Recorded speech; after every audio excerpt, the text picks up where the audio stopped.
এখন আমরা আল্লাহকে পাবো কিভাবে, এটা বড় প্রশ্ন না? যে আল্লাহর কাছ থেকে, যে জান্নাত থেকে আমরা পৃথিবীতে চলে আসলাম, সেই জান্নাতে যেতে হলে তো আমাকে আল্লাহকে পেতে হবে। আল্লাহকে পেতে হলে আমার কি কি করণীয়, খুব শর্ট করে আমি কয়েকটা পয়েন্টস আপনাদেরকে শেয়ার করছি। 1 নাম্বার, আল্লাহকে পেতে হলে অবশ্যই তার নবী মুহাম্মদ সাল্লাল্লাহু আলাইহি ওয়াসাল্লামকে অনুসরণ করতে। এছাড়া আল্লাহকে পাওয়ার দ্বিতীয় কোনো পথ নেই। আল্লাহকে পেতে হলে অবশ্যই তার নবী মুহাম্মদ সাল্লাল্লাহু আলাইহি ওয়াসাল্লামের আদর্শগুলো জীবনের প্রতিটা ক্ষেত্রে বাস্তবায়ন করতে হবে। চলাফেরা, ওঠা বসা, খাওয়া দাওয়া, হ্যাঁ, ইস্তেঞ্জা করা, মুআমেলাত, ব্যবসা বাণিজ্য, অর্থনীতি, সমাজ, রাষ্ট্র, সব ক্ষেত্রে আপনাকে মুহাম্মদ সাল্লাল্লাহু আলাইহি ওয়াসাল্লামের তরিকা, আদর্শটাকে ফলো করতে হবে। তাহলে আপনি আল্লাহকে পাবেন ইনশাআল্লাহ। যে ব্যক্তি আল্লাহকে পেয়েছে সে দুনিয়াও পেয়েছে, আখিরাতও পেয়েছে। যে আল্লাহকে পায় নাই, দুনিয়াও বরবাদ, আখিরাতও বরবাদ। 1 নাম্বার তাহলে কি কাজ? আল্লাহ পাকের সর্বশেষ নবী মুহাম্মদ সাল্লাল্লাহু আলাইহি ওয়াসাল্লামকে অনুসরণ করা, তার আদর্শ মেনে চলা, 1 নাম্বার। 2 নাম্বার হচ্ছে 5 ওয়াক্ত নামাজ। আল্লাহকে পেতে হলে নামাজ লাগবে। নামাজ নাই, আল্লাহ নাই। ওয়াস্তাঈনু বিস-সাবরি ওয়াস-সালাহ, তোমরা সবর এবং সালাতের মধ্য দিয়ে আল্লাহর সাহায্য প্রার্থনা করো। আমরা এই জন্য নামাজে বলি ইয়াকা না'বুদু ওয়া ইয়াকা নাস্তাঈন, আমরা শুধু আপনারই ইবাদত করি এবং আপনার কাছেই সাহায্য প্রার্থনা করি। তো আল্লাহকে পেতে হলে নামাজের কোনো বিকল্প নাই। আল্লাহকে পাওয়ার তৃতীয় একটা মাধ্যম বলে দিই আমি, সওম বা রোজা রাখা। অল্প সময় গুটিয়ে নিচ্ছি, সওম বা রোজা রাখা। রোজা কেন আল্লাহকে পাওয়ার মাধ্যম জানেন? কারণ রোজা রাখা অবস্থায় আমরা কিন্তু গোপনে পানাহার করি না, করি? আমরা রোজা রেখেছি, গোপনে কিন্তু পানি খেতে পারি, কেউ দেখবে না।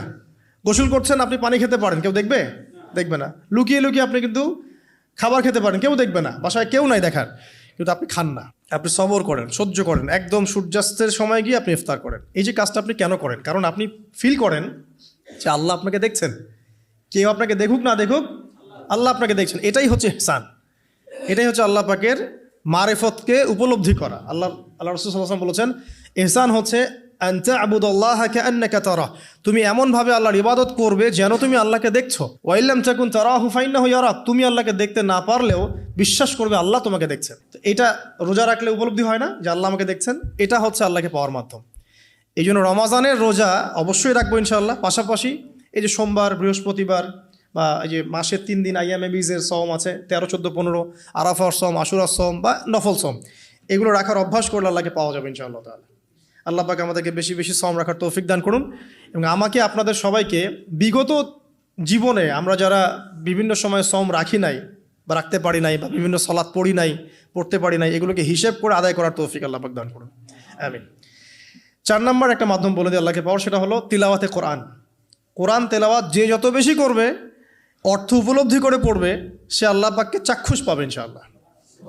মানে আল্লাহ রাব্বুল আলামিন একটা চিঠি দিয়েছেন, মনে করেন আপনাকে, আপনার একজন, কথার কথা এক্সাম্পল দিচ্ছি, যে আপনার কোনো একজন বন্ধু আছে অনেক দূরের কোনো দেশে, তা আপনি তাকে দেখেনও নাই, আপনি তাকে চিনেনও, মানে আপনি তার চেহারা দেখেন নাই, তাকে চিনেন না, তার সাথে যোগাযোগের মাধ্যম হচ্ছে আপনার চিঠি বা মেসেজ, ঠিক আছে? এখন সে আপনাকে কিছু মেসেজ পাঠালো, এই মেসেজের মধ্যে সে কিছু ইনস্ট্রাকশন দিয়েছে যে এইগুলো করতে হবে, এগুলো করতে হবে, বা আপনার প্রতি ভালোবাসার ইজহার করছে। এখন এই মেসেজটা যদি আপনি পড়তে পারেন, তাহলে আপনি আপনার বন্ধুর সাথে একটা কানেকশন তৈরি করলেন না?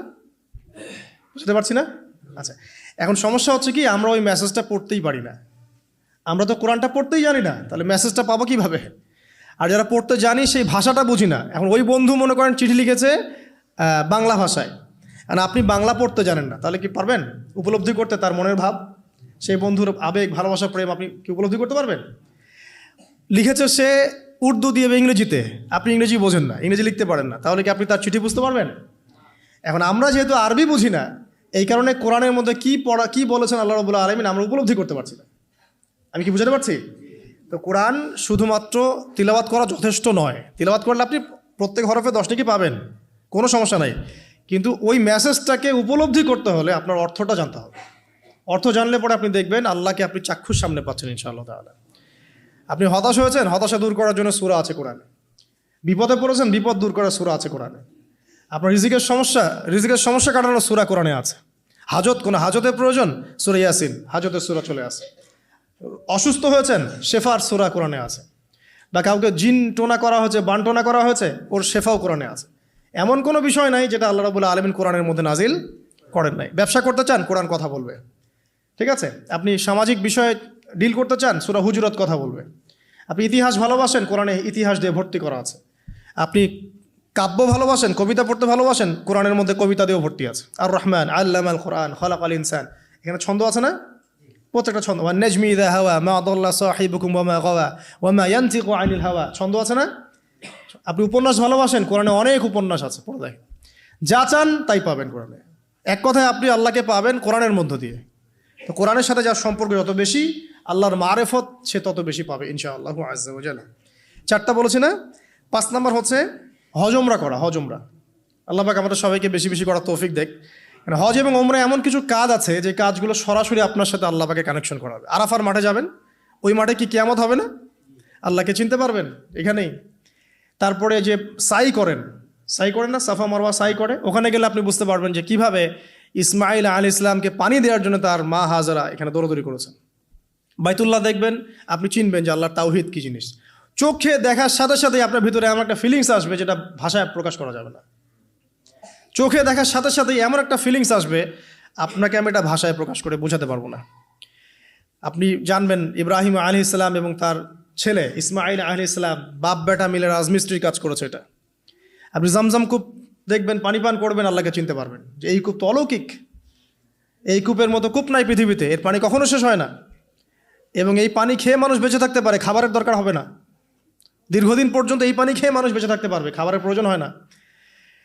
তো এই পানির মধ্যে এমন কিছু উপাদান আছে যেটা মানুষের শরীরের রোগগুলোকে শেফা দিয়ে দিবে ইনশাআল্লাহ তাআলা আল্লাহর হুকুমে। তো প্রত্যেকটা কাজে রাসূল সাল্লাল্লাহু আলাইহি ওয়াসাল্লামের শহরে গেছেন মদিনায়, ওই মদিনার বাতাসটা আপনাকে বলে দিবে এটা একটা অন্যরকম শহর। ঠিক আছে? রাসূল সাল্লাল্লাহু আলাইহি ওয়াসাল্লামের রওজায় যাবেন, সামনে দাঁড়াবেন, আপনি আল্লাহকে চিনতে পারবেন। আপনি আর পৃথিবীতে থাকবেন না, অন্য জগতে চলে যাবেন। ওই যে বাকিউল গারকাত আছে, সাহাবীদের কবরস্থান জান্নাতুল বাকি, ওখানে ঢুকবেন, আপনার কাছে মনে হবে যে পৃথিবীটা আসলে কিছুই না। পৃথিবীর সবচেয়ে সেরা মানুষগুলো এই মাটির নিচে শুয়ে আছে, ওখানে আপনাকে খুবই তুচ্ছ মনে হবে তাদের সামনে। এই যে মানে বিভিন্ন জায়গায় গিয়ে আল্লাহকে চিনতে পাওয়া, এটা সবচেয়ে ভালো হয় হজ এবং উমরাতে গিয়ে। আল্লাহ পাক আমাদেরকে তৌফিক এনায়েত করুন, আমিন। তো এটা একটা আল্লাহকে পাওয়ার নিদর্শন। যাদের হজ ফরজ হয়ে গেছে অবশ্যই হজ করে ফেলবেন, আর যাদের সামর্থ্য আছে তারা বেশি বেশি উমরা করবেন। নবী সাল্লাল্লাহু আলাইহি ওয়াসাল্লাম বলেছেন, এক হজ পরের হজের মধ্যে যত গুনাহ মাফ করিয়ে দেয়, এক উমরা পরের উমরার মধ্যে যত গুনাহ সেগুলোকে মাফ করিয়ে দেয়। আল্লাহ পাক আমাদেরকে এই আমলগুলো করার তৌফিক এনায়েত করুন। 6 নম্বর বলছি জিকির। আল্লাহ পাকের জিকির বাড়াতে হবে। যে আল্লাহ পাকের জিকির যত বেশি করবে, সে আল্লাহ পাকের মারেফত তত বেশি উপলব্ধি করবে, আল্লাহকে পাবে ইনশাআল্লাহ। আর এই জিকির করার জন্যে অজুও শর্ত নয়, জানেন?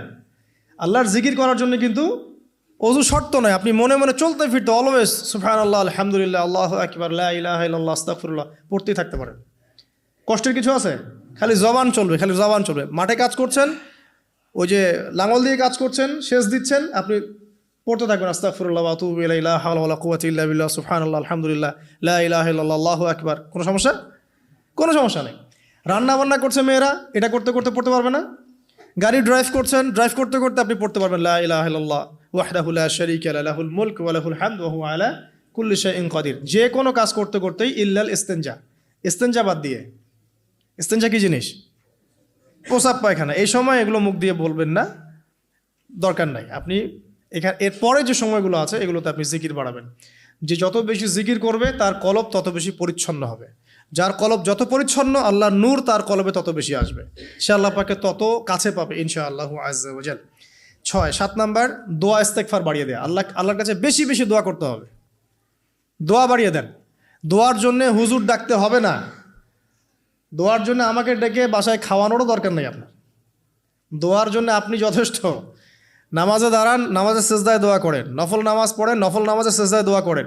নামাজের পরে হাত তুলে দোয়া করেন প্রয়োজনে। নামাজে সালাম ফেরানোর আগে দোয়া করেন। যে কোনো ভালো কাজ করেছেন তারপর দোয়া করেন। ঠিক আছে? কোরআন তেলাওয়াত করলেন, দোয়া করেন। তাহাজ্জুদের ওয়াক্তে দোয়া করেন। বৃষ্টি পড়ছে তখন দোয়া করেন। ঠিক আছে? মানে দোয়া কবুলের মোমেন্ট, সময়গুলো, আজান হয়েছে, আজান ইকামতের মাঝখানে দোয়া করেন। এই যে এখন খুতবা হচ্ছে, এই সময় দোয়া করেন, দোয়া কবুল হবে। দিনী মজলিসে বসেছেন, দোয়া করেন। দোয়া করতে থাকেন মনে মনে। যত বেশি আপনি দোয়া করতে পারবেন আল্লাহর কাছে, ইনশাআল্লাহ আল্লাহকে আপনি তত কাছে পাবেন ইনশাআল্লাহ। এটা আল্লাহকে পাওয়ার অন্যতম মাধ্যম। এবং ইস্তেগফার মানে কি? তওবা করা। আস্তাগফিরুল্লাহাল্লাযী লা ইলাহা ইল্লা হুয়াল হাইয়ুল কাইয়ুম ওয়া আতুবু ইলাইহি। এটা বেশি বেশি পড়বেন। দিনে কমপক্ষে 70 বার বা 100 বার পড়ার চেষ্টা করবেন। আল্লাহ পাক তৌফিক দান করুন। কয়টা বলেছি ভাই? 7টা। আচ্ছা, 8 নাম্বার হচ্ছে সদকা করা। সদকা, দান সদাকা আল্লাহর কাছে খুব বেশি পছন্দের। দান সৎকা করার জন্য সম্পদ লাগে না, আমার কথা শোনেন। দান সৎকা করার জন্য সম্পদ লাগে না, কলিজা লাগে, মন লাগে। বহু বড় বড় মানুষ আছে দান সৎকা করতে পারে না, কোটিপতি, জাকাত দেয় না, আছে না? আর বহু গরিব মানুষ ভ্যান চালায়, কৃষিকাজ করে, দেখবেন 100 টাকা দান করে দিল, মন থাকতে হয়, মন, কলিজা বড় থাকতে হয়। তো যাদের কলিজা বড়, মন বড়, তারা দান সৎকা করতে পারবে ইনশাআল্লাহ। আর যার মন বড়, সেখানেই তো আল্লাহ নূর আসবে। সংক্ষিপ্ত মনে কি সংকীর্ণ মন, আল্লাহ নূর কোত্থেকে আসবে? কথা বুঝতে পারে নাই? তো দান সৎকা বাড়ান। আপনি 1 টাকা দান করেন, 5 টাকা দান করেন, হালাল রিজিক থেকে 1 টাকা দান করেন, সেটা আল্লাহর কাছে অনেক বেশি পছন্দের। একটা হাদিসে নবী সাল্লাল্লাহু আলাইহি ওয়াসাল্লাম বলেছেন, হালাল উপার্জন থেকে আল্লাহর বান্দারা যখন একটা খেজুরও দান করে, আল্লাহ পাক সেই একটা খেজুরকে আস্তে আস্তে বড় করতে থাকেন, বড় করতে থাকেন, বড় করতে থাকেন। এটা এক পর্যায়ে পাহাড়ের সমান হয়ে যায়। এবং কিয়ামতের মাঠে মানুষ তার দান এবং সদাকার যে ছায়া, এই ছায়ার নিচে অবস্থান করবে। আপনার বিপদ হয়েছে, দান সৎকা করেন, বিপদ দূর হয়ে যাবে ইনশাআল্লাহ। জটিল কোনো রোগ হয়েছে, কোনো ডাক্তার ট্রিটমেন্ট করতে পারছে না, সৎকা করেন, রোগ ভালো হয়ে যেতে পারে ইনশাআল্লাহ। সৎকার ব্যাপক ফজিলত আছে। সদাকা, দান সদাকা, দোয়া, এগুলো তাকদিরের যে বিপদ আপদগুলো আছে না, ঝুলে আছে, আমাদের তাকদিরে বিপদ আছে না অনেক, এগুলোকেও সরিয়ে দিতে পারে।